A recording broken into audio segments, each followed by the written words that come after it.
It's just that everyone's going around here saying you make 85 and that you're not a member of the 100-plus club. Listen, you can take your 100-plus club. Shove it, all right? Between you and me, all right? I happen to make $137,000 a year. That's only $4,000 more than me. You only make $4,000 more than me? I get a lot of deductions, okay? You don't even know about. All right? Okay? Okay? What kind of deductions? I don't care about this. He earns $137,000 a year, and he really, really wants it published in the Globe by Friday. He's not on the payroll. Director of local news. They left his name off the $100,000 a year list. This is generated from computer records. Straighten it out with them.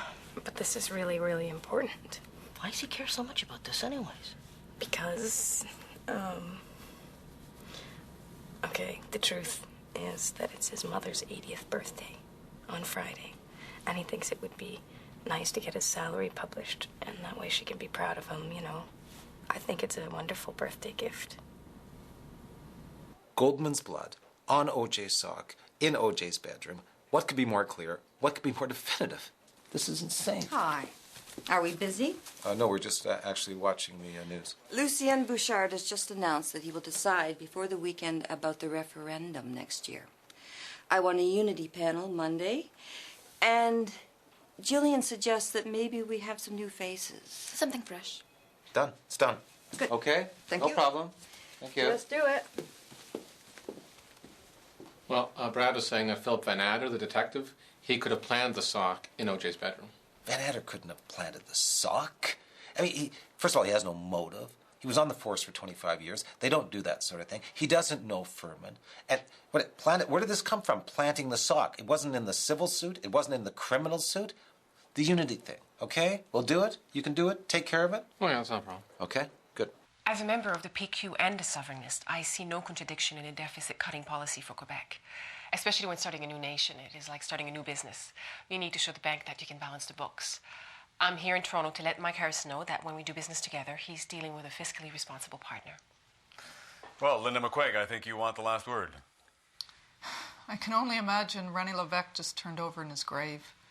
All right, we only have a few seconds left, but I'd like to respond to Linda. I guess I have to take exception to that comment about René Lévesque, a Quebec premier who fought to keep Canada together and who died only recently after devoting his life to Quebec politics. I think to say that he turned... No, you're thinking of Bourassa. Bourassa, who died recently and fought to keep this country together. Monsieur Lévesque, who fought for separation, died in 1987. Yeah, of course, I misspoke. Of course, I meant Mr. Bourassa.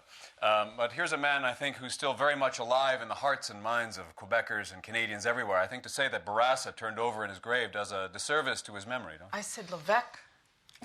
I'm sorry? Lévesque turned over in his grave. Okay, that's an edit. That's an edit. Linda, could you give me that lead-in line again about René Lévesque turning over in his grave? All right? Then I'll take it from there. I said that spontaneously. You're going to try and script that? That's ridiculous. Fine. Fine, I can do it. I can do it. Ready? Well, in response to Lise Léger, I can only imagine René Lévesque just turned over in his grave. That's all the time we have. Lise Léger from Quebec City, Linda McQuaig from Toronto. Thank you for being with us. God, what a moron that guy is. An incredible idiot. I find him very appealing. Really? Yes, sexually. He's so creepy. Very creepy. A few weeks ago, I saw the film Belle de Jour. Do you remember it? I don't think I ever saw it, no. Catherine Deneuve, an upper middle-class woman with a very orderly life and a rich husband who she loves, is frigid with him. She can only find sexual excitement in secret as a prostitute, where she has sex with a very strange man, some perverted, one a violent criminal of the lumpen proletariat. Men who are opposite to her attract her. I have that impulse from time to time. I work with very intelligent, honest men with strong characters and serious ideas. But I find very hot l'érotisme du faux, La sexualité et la superface. To sleep with a false and superficial man. A complete idiot. Dinner tomorrow night. Yeah, that sounds great. Great. Yeah. I'm at the plaza for the week. Call me in the afternoon. For sure. Yeah. All right. Listen, that mistake I made in there about Levesque and Barassa, I had this ridiculous dumb lapse. It was very embarrassing, you know. It happens all the time to news people. You know, sometimes you deal with lots of stories and names and people. I just sort of... It was a lapse? Yeah. I feel really embarrassed about it. I just get mixed up with names, you know. Levesque was against separation, right? Row. Oh! 4. 4, right. Great. I'll Right. see you tomorrow night. Right, okay.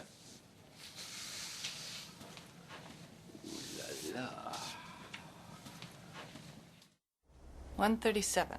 Right. Do you think you can get this done by Friday? Well, I can straighten out the record, but the Globe stuff must have gone through public relations. Why does he care about this so much? Well, this is the truth.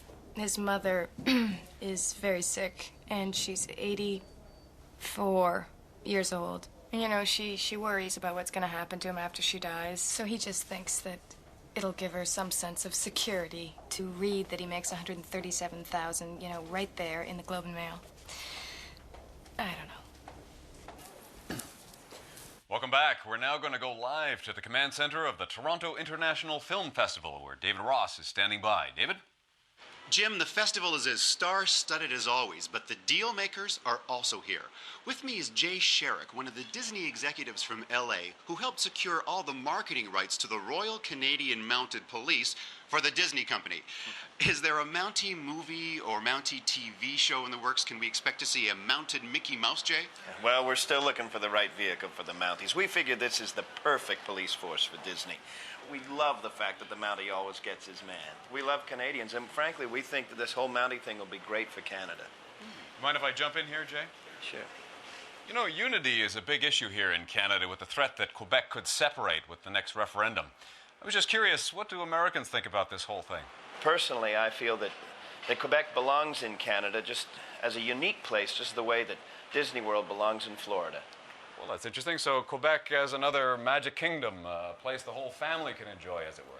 Well, why not, Jim? I see it as a magical place. I mean, I love the culture of the place. I love the whole look. It's so Euro. It's so old world. I mean, where do you get that? Outside of Disney World, where do you get that in North America? You know, I don't know a lot about these political things, but I would just like to say I would take the Disney model and I would pay to get into Quebec. At the border? Who knows where provinces are going to be in the future, Jim? But I'll tell you one thing. I think I could sell Quebec. I mean, I love the accent. I love the whole fur trading thing. Well, that's a very interesting proposition. So people could pay to access different areas of the province. Well, you know, Jim, one thing we've learned at Disney is that Americans feel more comfortable in places that they've paid to get into. Interesting. You know, I loved Hunchback. I just rented it. Terrific movie, great animation. Nobody does it better than you people at Disney, Jay. Well, thank you very much for saying so, and I'll tell you, no one runs a country better than you people in Canada. We love you. Thanks for being with us, Jay. Thanks, Jim. Quebec. How do we keep Canada together? A final thought. A thought from a Disney classic, perhaps. Maybe it would all work if we just wished upon a star. That's the news. I'm Jim Walcott. Good night. Quebec as Disney World. I mean, Jim obviously picked up on what the guy from Disney was saying. And the country will stay together if we just wish upon a star. Jim's an idiot, but he gets good numbers. Who the hell does he think he is, Jiminy goddamn cricket? Well, we had the footage of the Toronto businessman, his body in the pool. Yeah, that was good. That and the horse and the hooker. That's good. That's news. It was a good, strong segment, the whole thing, the whole opening. Well, which clearly goes to prove the old news adage. With a body in the pool and a horse and a hooker, you can fuck Canadian unity. Well said. And well said by her. Thank God we didn't say that. I can't just phone up the Globe and have them publish a salary. There's a process for this. Okay, here is the thing.